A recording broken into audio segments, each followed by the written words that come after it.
अल्हम्दुलिल्लाहि व कफ़ा वस्सलातु वस्सलामु अला इबादिहि अल्लज़ीना इस्तफ़ा खुसूसन अला अफ़ज़लिहिम व ख़ातमिन नबिय्यीन मुहम्मदिनिल अमीन व अला आलिहि व सहबिहि अजमईन। अम्मा बअद फ़क़द क़ाल अल्लाहु तबारक व तआला कमा वरद फ़ी सूरतिल हदीद अऊज़ु बिल्लाहि मिनश शैतानिर रजीम बिस्मिल्लाहिर रहमानिर रहीम। वलक़द अर्सलना नूहन व इब्राहीम व जअलना फ़ी ज़ुर्रिय्यतिहिमा अन्नुबुव्वत वल किताब फ़मिन्हुम मुहतदिन व कसीरुम मिन्हुम फ़ासिक़ून। सुम्मा क़फ़्फ़यना अला आसारिहिम बिरुसुलिना व क़फ़्फ़यना बिईसा इब्न मर्यम व आतैनाहुल इंजील व जअलना फ़ी क़ुलूबिल लज़ीना इत्तबऊहु रअफ़तन व रहमह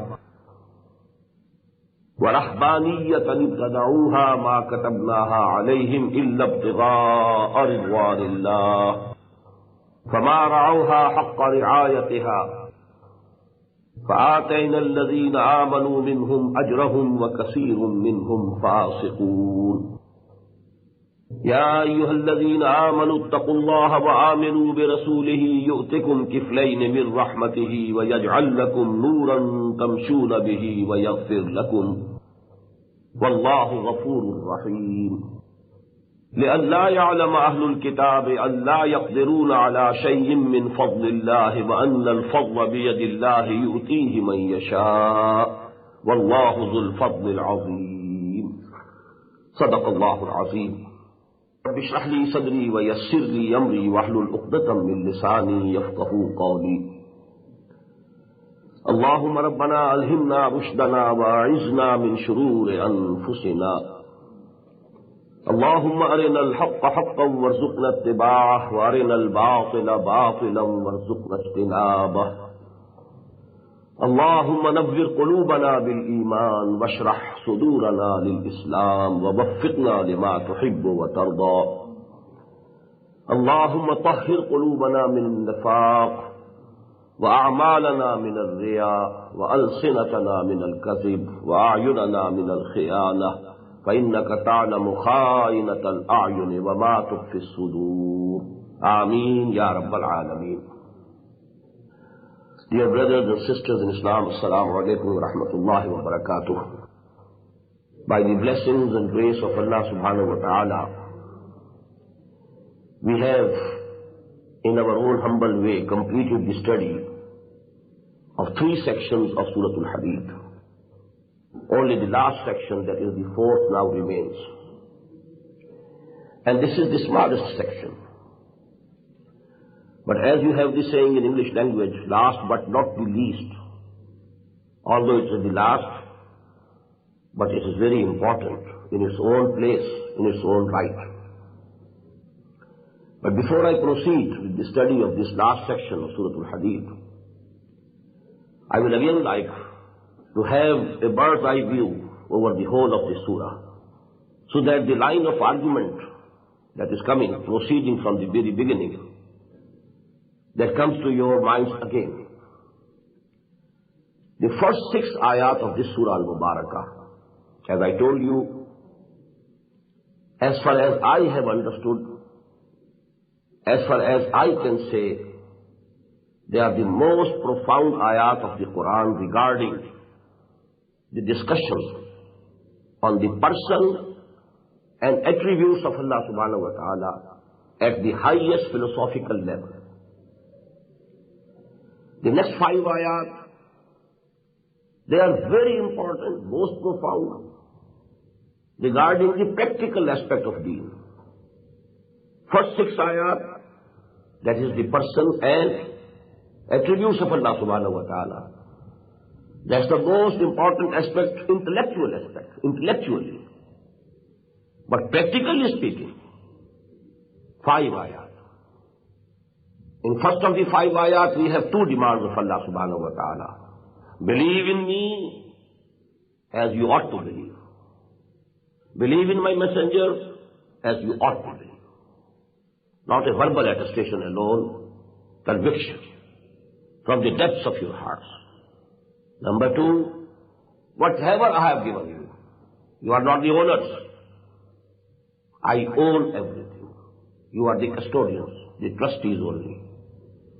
And this is the test for you. You spend it for my pleasure, in my cause. From all the things on which I have given you vicegerency.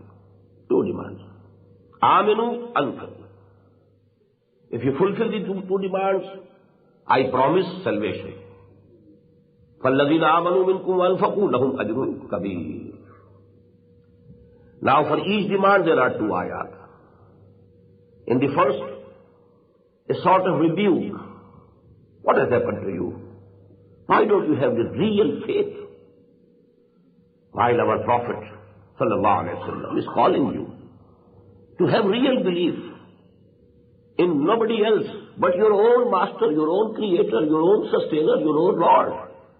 وَالرَّسُولُ يَدْعُوكُمْ لِتُؤْمِنُوا بِرَبِّكُمْ وَقَدْ أَخَذَ مِيثَاقَكُمْ. And he has already extracted from you the covenant. The first covenant, before sending you to this world, while you were in the spiritual world only. أَلَسْتُ بِرَبِّكُمْ قَالُوا بَلَى. And the second covenant, when you said سَمِعْنَا وَأَطَعْنَا, when you embraced Islam, when you proclaimed that you believe, إِنَّ اللَّهَ اشْتَرَى مِنَ الْمُؤْمِنِينَ أَنفُسَهُمْ وَأَمْوَالَهُم بِأَنَّ لَهُمُ الْجَنَّةَ. You are already sold. So why don't you have this real belief? And if you feel that really that something is wanting, something is deficient, don't be disappointed. We have given you the source to have iman. هو الذي ينزل على عبده آيات بينات ليخرجكم من الظلمات إلى النور. Read this Quran, ponder over it, dive deep into its meaning, and you will have the real faith. Then two ayat about infaq. وَمَا لَكُمْ أَلَّا تُنْفِقُوا فِي سَبِيلِ اللَّهِ. What has happened to you? Why are you behaving niggardly and miserly? You don't want to spend for the pleasure of Allah. Well, all heritage of heaven and earth will finally go to Allah. It's a very temporary period of testing that it belongs to me, this is my wealth. Nothing belongs to me. Everything will remain for Allah subhanahu wa ta'ala. And then, when Islam is dominated by others, weak, subdued, if you help Islam in this condition, لا يستوي منكم من أنفق من قبل الفتح وقاتل. Whosoever does infaq and qital fi sabilillah. When Islam is still weak, well, your reward will be very great. But when Islam has become dominant, even then if you do these things for Allah's sake, Allah will reward you. But your rank will be very low then. أولئك أعظم درجة من الذين أنفقوا من بعد وقاتلوا. And then a very passionate appeal. مَنْ ذَا الَّذِي يُقْرِضُ اللَّهَ قَرْضًا حَسَنًا. Who is that courageous person who can give Allah the goodly loan, who can spend his money, his wealth for the deen of Allah? In the third section, comprising of 4 ayat, something which should shake us. In this world, in the community, in the Muslim Ummah, the real mu'mineen and munafiqeen, and the weak in faith and the strong in faith, they are all intermingled. It's not written on the face that he is munafiq, not written on the forehead that he is mu'min sadiq. There's no gauge with us with which we can measure the iman, the depth of iman. So all these things are intermingled. But on the day of judgment, there is going to be a stage. A clear distinction will be made. يَوْمَ تَرَى الْمُؤْمِنِينَ وَالْمُؤْمِنَاتِ يَسْعَدُونَ بِأَيْدِيهِمْ وَبِأَيْمَانِهِمْ. On that day you will see that the real believing men and women, they will be given light of iman, light of amal salihah, بِأَيْمَانِهِمْ, on their right hands, right sides. They will cross all the hurdles, all the difficult stages of that day of judgment with the help of this light. While the munafiqeen, they will have no light. They didn't have any iman. يَوْمَ يَقُولُ الْمُنَافِقُونَ وَالْمُنَافِقَاتُ لِلَّذِينَ آمَنُوا انظُرُونَا نَقْتَبِسْ مِنْ نُورِكُمْ قِيلَ ارْجِعُوا وَرَاءَكُمْ فَالْتَمِسُوا نُورًا. فَضُرِبَ بَيْنَهُمْ بِسُورٍ لَهُ بَابٍ. Now differentiation is made. Munafiqeen this side, the mu'mineen this side. And then they will cry to the mu'mineen. Say to them, Alam nakum ma'akum? Were we not with you in the world? Qalu bala. They will say, definitely. But you overindulged in worldly affairs. You overengaged yourself in the love of the relations and belongings of this world. Then you remained in a suspense. Then doubts invaded your iman. It started melting like ice or snow. But then even after that, you just satisfied yourself with amani. Oh, Allah is forgiving. Allah is merciful. Go on. And that shaitan, your enemy. Inna shaitana lakum aduwwun fattakhidhu aduwwa. The arch enemy for the humankind. He deceived you. On Allah, that Allah is very forgiving. Go ahead, continue in your life of fisk and fujur.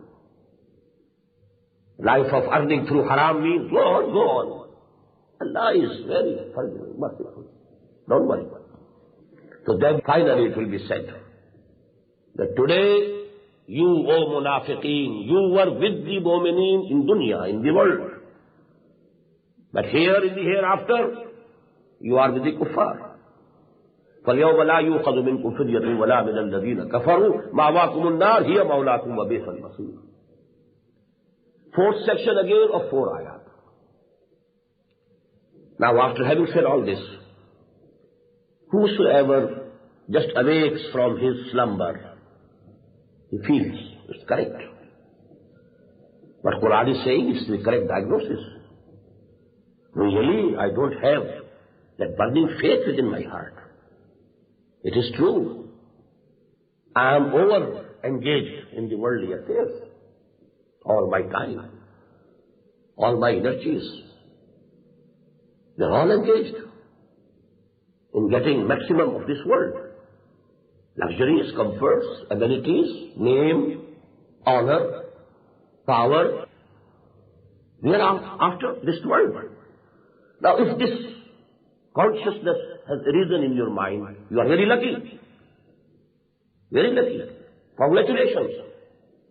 But now hold fast to it. Don't let this moment pass. Catch the time by the forelock. This is a very opportune moment in your life. Now let not shaitan say to you, oh, okay, I shall see to it after 10 years, after 5 years. Let me finish this work and let me finish this work. Let me have all my daughters married first. I have to do it. Then I'll see. I'll be whole time devoted to the deen of Allah. I have just to pay this mortgage of my house, this palatial house, because I have to do it, I can't live without it. So when this mortgage is finished, then I'll become a Muslim. I'll become a Muslim. Then I'll do it fully. This is the biggest deception of shaitan. أَلَمْ يَعْنِ لِلَّذِينَ آمَنُوا أَن تَخْشَعَ قُلُوبُهُمْ لِذِكْرِ اللَّهِ. Has time not come as yet for the true moments that their hearts should melt in the remembrance of Allah subhanahu wa ta'ala, and they should bow down before what has come down from haqq, from the truth, that is this book. And they shouldn't become وَلَا يَكُونُوا كَالَّذِينَ أُوتُوا الْكِتَابَ مِنْ قَبْلِ. They shouldn't become like those who were given the book before them. What happened? Their hearts hardened, although they were the chosen people of the Lord. No doubt. Quran also says, Ya Bani Israel askuru ni'mati allati an'amtu alaykum wa anni faddaltukum 'ala al-'alamin. If they say we are the chosen people of the Lord, it is not without any basis. But actually you were chosen for a mission. You left the mission there and you thought we are chosen. The same as we think. There is no difference of a dot and a jot. The same attitude of the Muslims of today. The hearts hardened. ثُمَّ قَسَتْ قُلُوبُكُمْ فَهِيَ كَالْحِجَارَةِ وَأَشَدُّ قَسْوَةً. So that is an example for you. They have been deposed from this position due to this attitude of theirs. Let this fate not befall you. And if you actually find that there's no iman within me, the land of my heart is barren, don't be disappointed. اعلموا أن الله يحيي الأرض بعد موتها. Notice that Allah subhanahu wa ta'ala revives the land after its death. Barren land, rain falls, and it again comes to life. So He will give you a new life of iman. He can, if you want, if you really choose, if you make a firm determination, if your choice is correct and sincere. قَدْ بَيَّنَّا لَكُمُ الْآيَاتِ لَعَلَّكُمْ تَعْقِلُونَ. We have made our signs clear to you. Even if now you don't take the courage, now it's up to you. If you want now really, you have to plow the land of your heart. And that plowing is in unfit. And this infaq can take two shapes, two heads. Sadaqah for the poor, for the needy. Spending for charity. And the second, spending for the deen of Allah. إِنَّ الْمُصَّدِّقِينَ وَالْمُصَّدِّقَاتِ وَأَقْرَضُوا اللَّهَ قَرْضًا حَسَنًا يُضَاعَفُ لَهُمْ وَلَهُمْ أَجْرٌ كَرِيمٌ.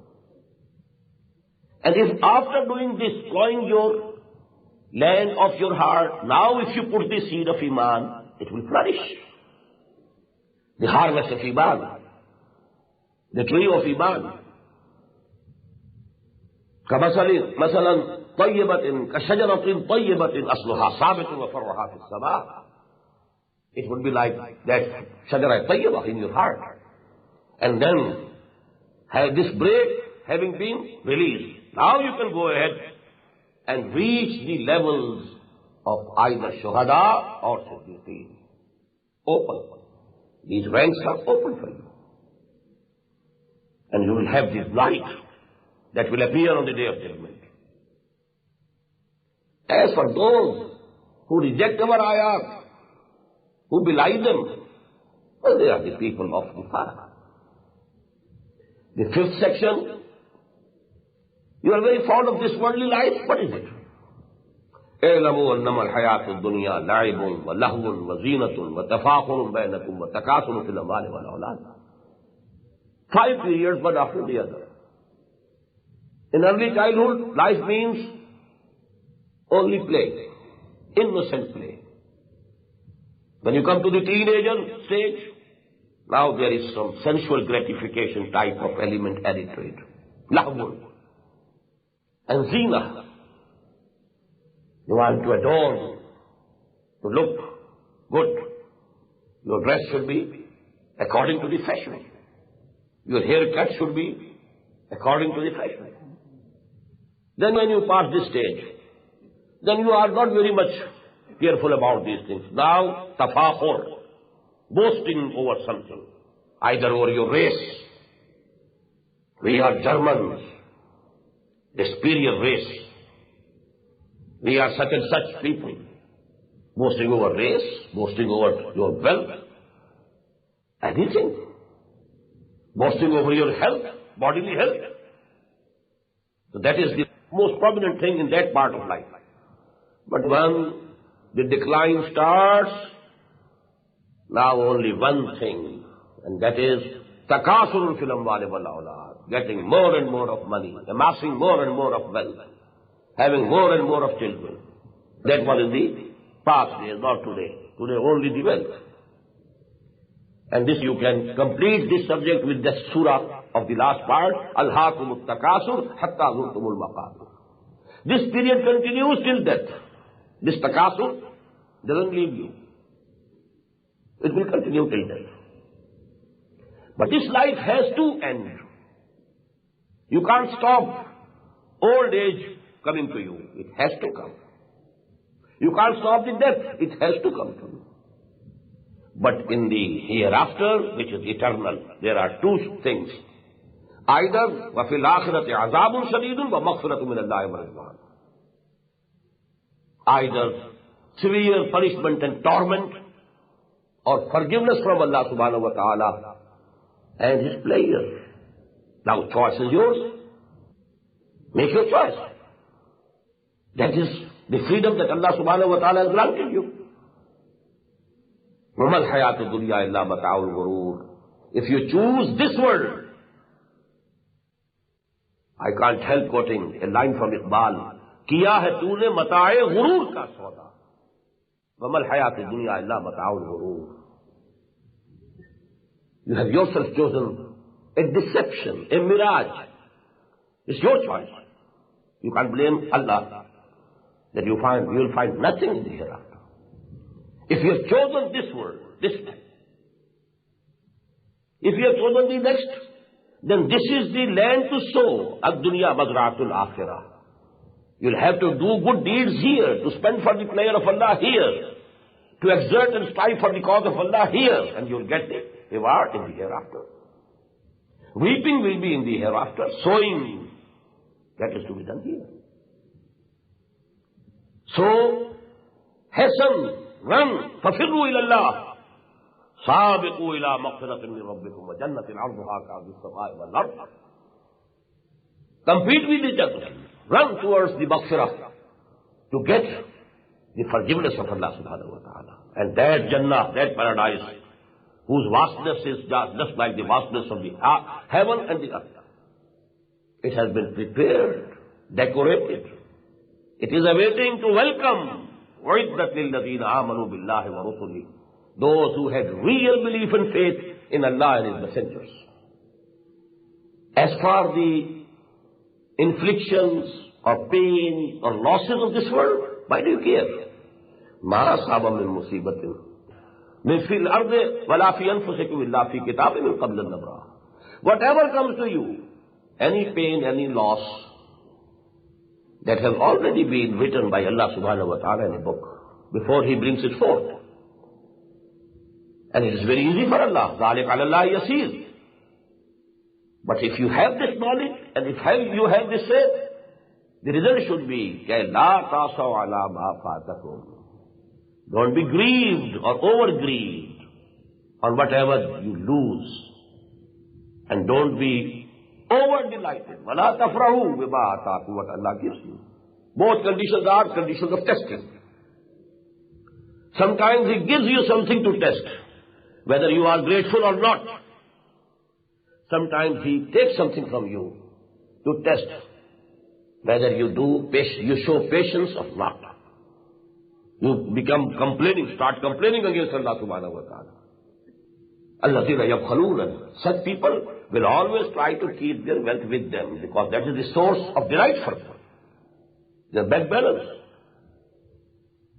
And they will advise others also, don't be a fool. You must save for the future.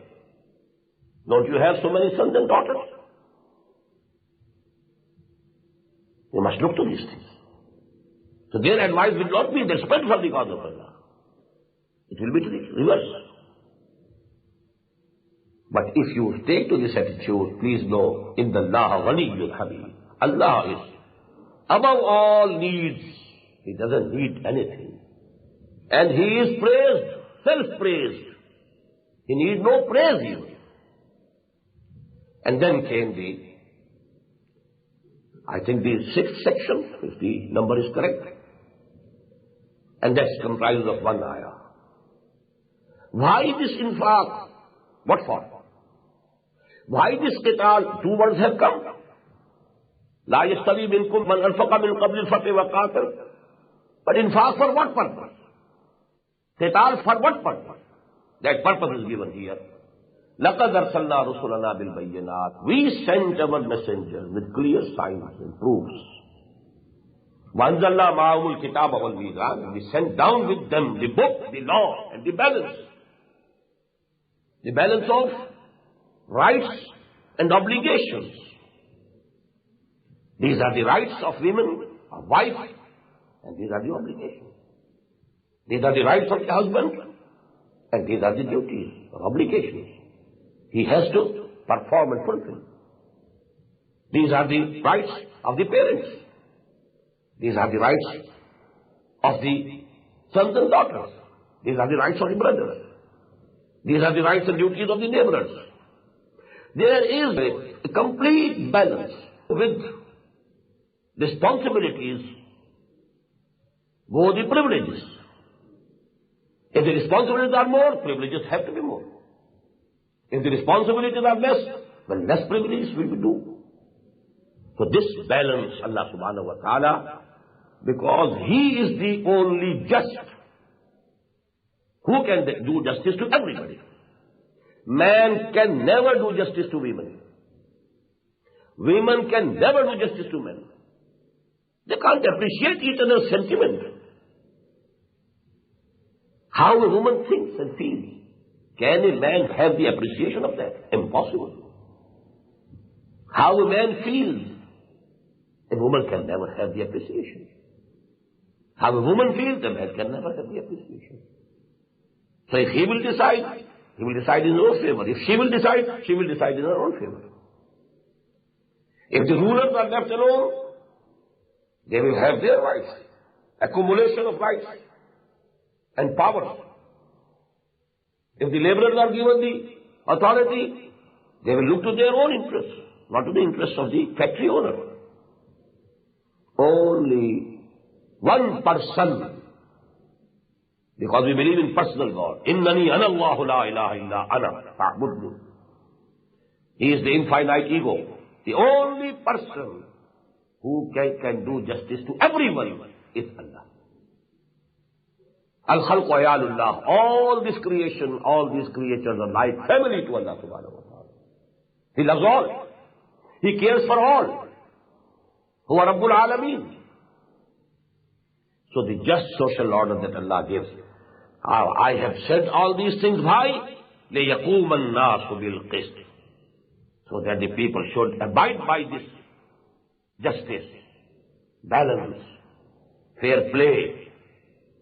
That is the purpose of sending the messengers. That is the purpose of sending down the books. That is the purpose of sending the balance, the system. And now, because who are exploiting others, who are ruling others, who are depriving others, they will never like justice to be established. It means a threat to their interests, vested interests. The feudal landlord will try to continue this feudal system because he is having luxuries at the cost of the tiller, the laborer working in the field. He is enjoying. He lives in air-conditioned houses. But in the blood and sweat of the laborer, of the tiller of the land, that is actually producing wheat. But they are in luxuries, in their bungalows, air-conditioned bungalows. And the tiller sowed and then reaped in burning heat. So will the feudals ever allow you to change the system? Will the capitalists ever allow you to change the system? Will the monarchs ever allow you to put an end to the monarchy? Just simple. There has to be some strife. And Allah says, we have sent down iron also, with which you can make swords and spears and shields and so on. Although some other things, utensils of use can also be made out of this iron. But it is primarily we sent it down. وَأَنزَلْنَا الْحَدِيدَ فِيهِ بَأْسٌ شَدِيدٌ. The strength of arms we have put in this iron. وَلِيَعْلَمَ اللَّهُ مَنْ يَنْصُرُهُ وَرُسُلَهُ بِالْغَيْبِ. And it is so that Allah subhanahu wa ta'ala wants to see who are His faithful servants and bondsmen, really believing in Him and His messengers, who are ready to take this power of steel and iron in their hands and to fight against those who want to obstruct the way of Allah subhanahu wa ta'ala, to obstruct the establishment of the just social order given by Allah subhanahu wa ta'ala. And in the way they should help Allah and His messenger. وَلِيَعْلَمَ اللَّهُ مَنْ يَنْصُرُهُ وَرُسُلَهُ بِالْغَيْبِ. The last words of this ayah remain unexplained. I realized later on, إِنَّ اللَّهَ قَوِيٌّ عَزِيزٌ. He is Himself all-powerful. He can do it in no time. But it is only to test you. If He does it, how will it be decided? What's your position? how sincere you were. What was the depth of your iman? How shall we differentiate between Abu Bakr and Abdullah ibn Ubay? Both will be equal. They might have been standing shoulder to shoulder behind the Prophet ﷺ in the first line, in the prayers in the mosque of the Prophet. So this differentiation is to be made. فَلَيَعْلَمَنَّ اللَّهُ الَّذِينَ صَدَقُوا وَلَيَعْلَمَنَّ الْكَاذِبِينَ. We have read it in Surah Al-Ankabut. وَلَيَعْلَمَنَّ اللَّهُ الَّذِينَ آمَنُوا وَلَيَعْلَمَنَّ الْمُنَافِقِينَ. We have to do it. Otherwise we are ourselves powerful enough. We can do it in no time.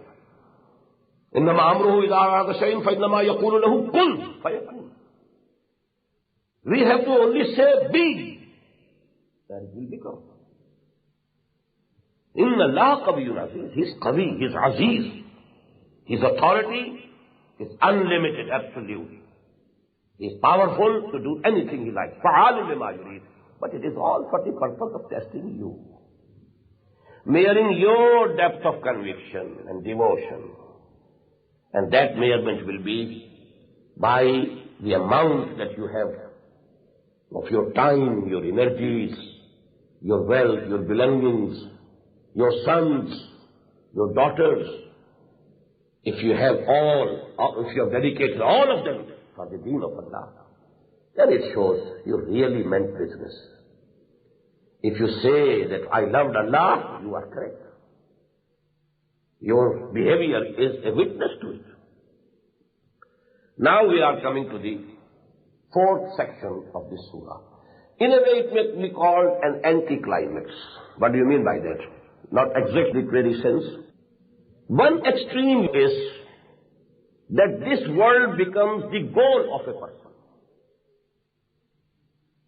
His priorities are, number one, this world, its luxuries, its wealth, its property, its honor, its name, its power. People work very hard. Just remember how hard Zulfikar Ali Bhutto worked to ascend to that seat of government in Pakistan. Very hard. Although he was born not only with a silver spoon, but a golden spoon in his mouth. But the hard work, I have a witness to it. I have been seeing all these things. Making 6 speeches a day, when his voice was absolutely hoarse. He had to exert to the utmost for his voice to come out. He gathered 300,000 people in remote corners of Punjab. He could do it. But what for? Power. Reins of power should be in the hand. That's the only cause. That was the only purpose. So actually, one is that in this dunya, this world, this life, and don't think only money, power, name. People should know me. Name and fame. Projection of personality. All things relating to this world and this life. If that is the end, that is the goal, that is the real object, it's one extreme. But there has been another extreme also. And that is what we call Rahbaniyah. Leaving this world is absolutely sinful. Not marrying. How can I remember Allah when I am with my wife and my children? We are not going to this. In the monasteries, in the caves, tops of the mountains, worshipping and worshipping and worshipping and worshipping, doing hard spiritual exercises, whole life, abstaining from everything of this world, going hungry, days and weeks together. These things have been done. The history of Christian monasticism is a witness to it. India, Buddhists, tapasya, the rishis and munis, what they have been doing. Not marrying the bhikshus of the Buddhists. No marriage. This is a sin. That's the other extreme. Now Islam is actually sawa as-sabil. A middle road. Qasd as-sabil. Qasd, iqtisad. The middle way. Sirat al-mustaqim, the straight path. You call equator. Khat-e-istawa, bhai. It is right in the middle of the globe, dividing it into two parts, two hemispheres. So actually, this is Khat-e-istawa. Sawa means barabar, equal. So actually, sawa sabil, that we want to follow, which Allah subhanahu wa ta'ala wants us to follow, that is the middle path. And just note, we have been given the title, the middle ummah. كَذَلِكَ جَعَلْنَاكُمْ أُمَّةً وَسَطًا لِتَكُونُوا شُهَدَاءَ عَلَى النَّاسِ وَيَكُونَ الرَّسُولُ عَلَيْكُمْ شَهِيدًا. Between the extremes. Neither ifrat nor tafreet. Nor going to that extent that you became slave of this world, slave of your carnal desires, slave of wealth, slave of fame and name. You become bondsman to these things. Just as the Prophet said, Ta'is ad-dunya, Ta'is abdul dinar wa abdul dirham. Abd of dinar, the worshipper of dinar. Who is he? Who has to have dinar anyhow, whether by hook or crook. I have to gather dollars. I don't care through permissible means or haram means. I don't care. Dollars must be accumulated. You are Abdul Dollar. You may call yourself Abdul Rahman, but you are Abdul Dollar. You are the slave of dollar. Abdul Dinar and Abdul Dirham. So one extreme is this. The other is, no. Leave it. No marriage, no family, nothing of this sort. I am not going to give this body any pleasure. No. All pleasure, cut. This is the other extreme. Our deen says, وَإِنَّ لِنَفْسِكَ عَلَيْكَ حَقًّا وَإِنَّ لِزَوْجِكَ عَلَيْكَ حَقًّا. Your own body has also right over you. You have to care for it. Keep it clean. Give it the necessary rest also. وَإِنَّ لِزَوْجِكَ عَلَيْكَ حَقًّا. Your wife has also right. Give her time. Give her company. Have regard for her sentiments. وَإِنَّ لِزَوْجِكَ عَلَيْكَ حَقًّا. Your visitors have right for you. But it so happens sometimes that this emotional attitude, it takes a man to extreme. And in the history of the prophets, this case was the most prominent among the followers of Hazrat Masih alayhi salatu wasalam. So now in this section, actually, the mention is to be made of Hazrat Masih alayhi salatu wasalam and his followers, and then the negation of Rahbaniyah that they invented. That is the main subject. Why? Because don't go to this extreme. You have to remain in the middle of the road. You have to pursue sawa sabil, sirat al-mustaqim, qasd as-sabil, not extremes. And secondly, remain in this world and then be pure. To be away from this world and remaining pure, there's no bravery. It's just running away. Face it. Remain here. दरमियाने कारे तरिया तख्ता बंदम कर दई बाज भी गोई के दामन तरमकुल होशियार बाज. Oh Allah, you have thrown me in an ocean of sin, and I am only a log of wood to cling to it, and I am in the ocean. And then you tell me I should let my clothes being wet दरमियाने कार दरिया तख्ता बंदम कर गई बाजमी गोई के दामन तरमकुन होशियार बाश remain here and then remain pure. If you abstain, you leave this world, it's nothing. So please note two words: self-control and self-annihilation. These are two absolutely different things. Self-annihilation is killing yourself. Self-control is keep it, but control it. Your ego should be powerful enough to control your baser self, the ego or libido.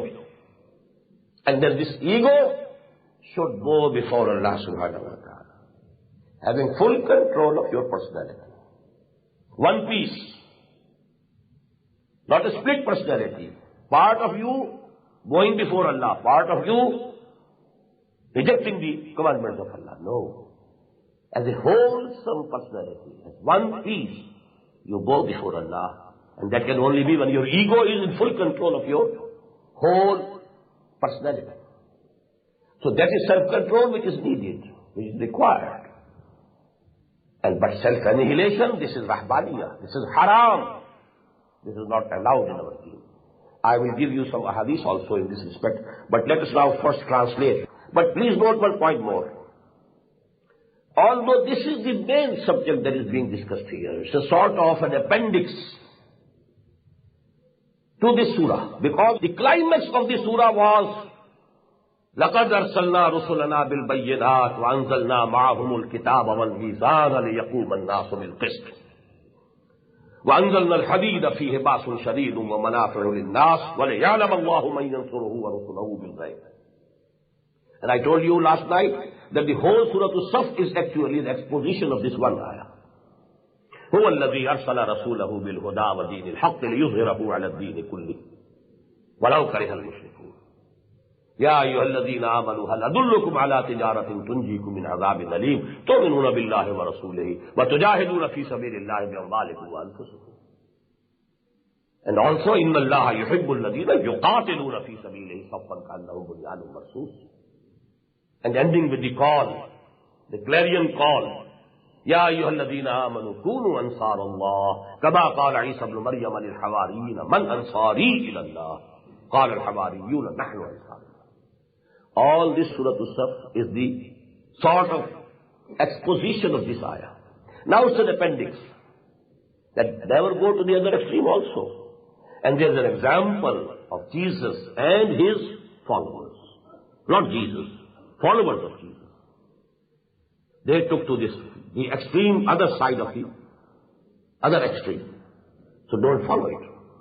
And I told you, in these surahs, the address is not to the people of the book. The address is not towards the idol worshippers of the Arabian Peninsula, to the Muslim Ummah.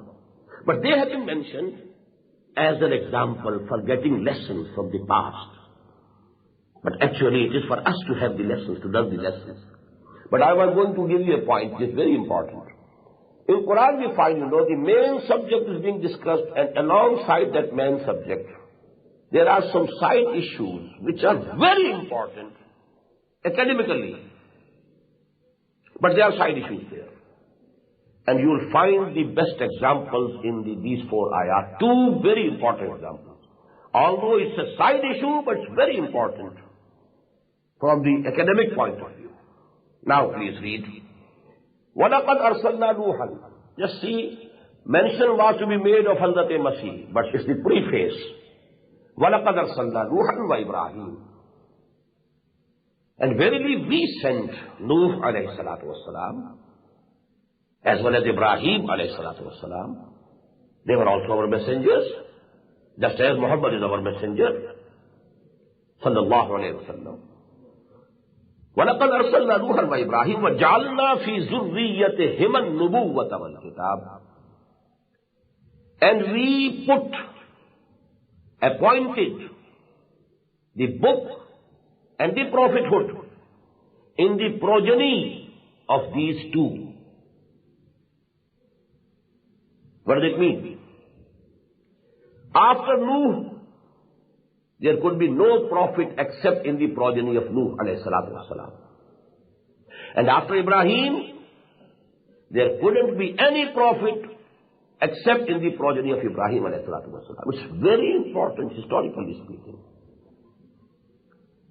What does it mean? Ibrahim alayhi salatu wasalam was, in the period, time of Ibrahim was round about 4,000 to 4,500 years from this time. After that time, no prophet has come in any part of the world who is not belonging to the progeny of Ibrahim. One line was Ishaq, Yaqub, then Bani Israel, a long list of the whom you call the prophets of the Old Testament, ending with Jesus alayhi salatu wasalam, Masih. The other was Madian or Midian, third wife of Hazrat Ibrahim, Qatura. From her there was another line, and Shuaib alayhi salam was sent in that line. The third, and actually the foremost, because the eldest son was Ismail. He was the prophet, but after him, no prophet in that line. But last, but not the least, but the greatest prophet, that is Muhammad sallallahu alayhi wa sallam, came in that line. So this is absolutely sure. If there is any possibility of any prophet in any other part of the world, then he must be from the progeny of Ibrahim. Maybe some branch of the progeny of Ibrahim might have migrated to that area. Otherwise impossible. Why I am telling you these things? There are certain evidences that in India also prophets were sent. A very big scholar of India, Maulana Manazir Hasan Gilani, is absolutely sure that Gautam Buddha, Gautama Siddhartha Buddha of Kapilvastu, the prince of Kapilvastu, he was a prophet of Allah. And his name is Dhul Kifl in Quran. In Arabic there is no pay or P. Pay or P changes to Fa. So that is Kafl. Dhul Kafl, that person who belonging to Kapilvastu. Because this name has appeared in the Quran twice. But there is no detail who he was, to which line of the progeny of Ibrahim he belonged, where he came, what was the history, what happened to his people. No, nothing. In the whole of Quran, in the whole of Hadith. So Maulana Manazir Hasan Gilani said this. And let me tell you, Shaykh Mujaddid Al-Fasani rahimahullah, Ahmad Sarhandi, he says that in his Mukashafat, Kashf, revelation, sort of revelation, but it's not the revelation of Wahi of Nabi, the revelation, Kashf. He saw that this area, East Punjab, where he also lived, and he also was buried in Sarhand in East Punjab, and that is in Punjab now, Indian Punjab. Many prophets are buried in that area. So, it is just possible. Number one, the possibility is that the progeny of Ishaq's elder son, Hazrat Ishaq had two sons, they were twins, Isu and Yaqub. Yaqub is from Aqab. Aqab is behind. So a twin sons were born. First was born Isu, and after him came Yaqub. So where went the progeny of Isu? Nobody knows. Maybe he might have migrated towards India. Second possibility, 12 tribes of the Jews which came out of Egypt in 1400 years BC. About some of the tribes, nothing is known where they went. You call them the lost tribes of the house of Israel. Maybe they came to India. And that is the time when the Aryans came to India, 3,000 years before this time. And that is exactly the time of the exodus of Bani Israel from Egypt. So maybe some of the tribes, they went towards India.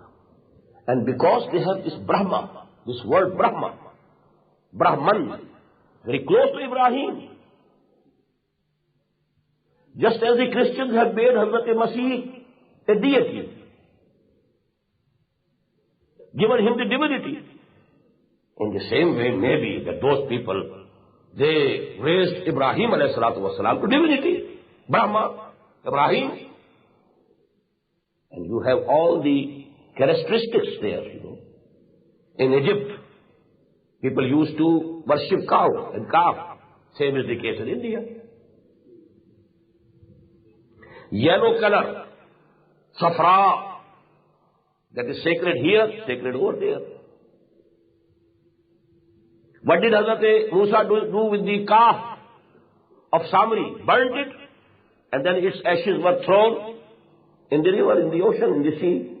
What do they do with their dead?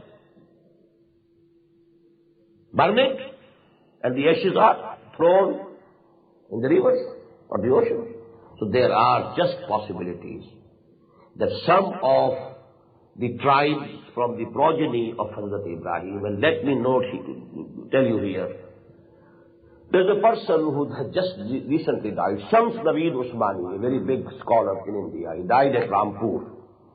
He has written recently a very important book. Ab bhi na jage to. The title is very strange, but the book is very important. He has proved, and actually not he, but a French scholar who remained in India for 40 years, and then he wrote a book, The Hindu Manners and Customs and Ceremonies. The author is A.J.A. Dubois, A.J.A.D.U.B.O.I.S., a French scholar. He wrote the book, and he came to the conclusions that Manu of India is Mahanuvu Hazrat Nuh alayhi salatu wasalam. They believe in Nuh, and in their scriptures there are the glad tidings about the advent of Muhammad sallallahu alayhi wa sallam. Just as they were in Injil and in Torah, they are present up till date. But the name is Ahmad, that has changed into Ahmad. Amitabh is the light of Ahmad. Noor of Muhammad sallallahu alayhi wa sallam. This is the word that they use, Amitabh. Ahmad, and Ab is the shine. So this book is a must for everybody who belongs to the Indian subcontinent. So as to know, one opinion of a scholar about the background, but one thing we know for certain. Allah subhanahu wa ta'ala has been sending prophets to all the nations. وَإِن مِّن قَرْيَةٍ إِلَّا خَلَا فِيهَا نَذِيرٌ. There has been no town in which we have not sent any warner. وَلِكُلِّ قَوْمٍ هَادٍ. To every nation we have sent people for guidance. So it's just possible, but it's very important. وَلَقَدْ أَرْسَلْنَا نُوحًا وَإِبْرَاهِيمَ وَجَعَلْنَا فِي ذُرِّيَّتِهِمَا النُّبُوَّةَ وَالْكِتَابَ فَمِنْهُمْ مُهْتَدٍ وَكَثِيرٌ مِّنْهُمْ فَاسِقُونَ. Some of those, the progeny of Ibrahim, they are on the right path. They are the rightly guided people. But majority of them are the transgressors. Now they have shown their backs to the covenants that they made with Allah subhanahu wa ta'ala. ثُمَّ قَفَّيْنَا عَلَىٰ آثَارِهِمْ بِرُسُلِنَا. Then we made our messengers follow them. After Ibrahim, Ishaq, Yaqub, Joseph, so on, Moses, so on. ثُمَّ قَفَّيْنَا عَلَىٰ آثَارِهِمْ. In their footsteps, we made a chain of messengers we sent.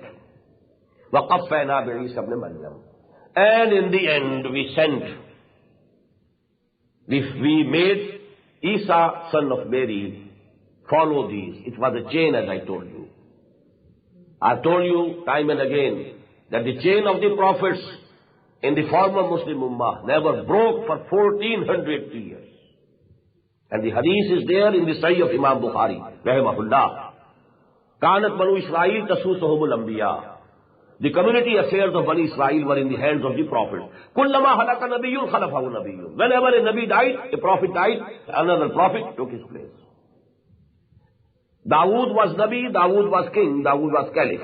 Ya Dawood inna ja'alnaka khalifatan fil ard. Alayhi salatu wassalam. His son, Sulaiman, alayhi salatu wassalam, was the Nabi, the caliph, the king. So, kullama halaka nabiyyun khalafahu nabiyyun. But then we sent Isa, son of Maryam, وَآتَيْنَاهُ الْإِنْجِيلِ, and we gave him Injil. Injil actually means, in Hebrew language, good tidings. Bashara. They call it now gospel. Injil is Bashara. Because actually, as we have seen in Surah As-Saf, the main purpose of the advent of Hazrat Masih was to give the Bashara and glad tidings of the advent of Muhammad sallallahu alaihi wasallam. And if you want to see it for sure, you just read the gospel according to Saint Barnabas. Evangelium Barnabe. Go and read it and you'll find on every page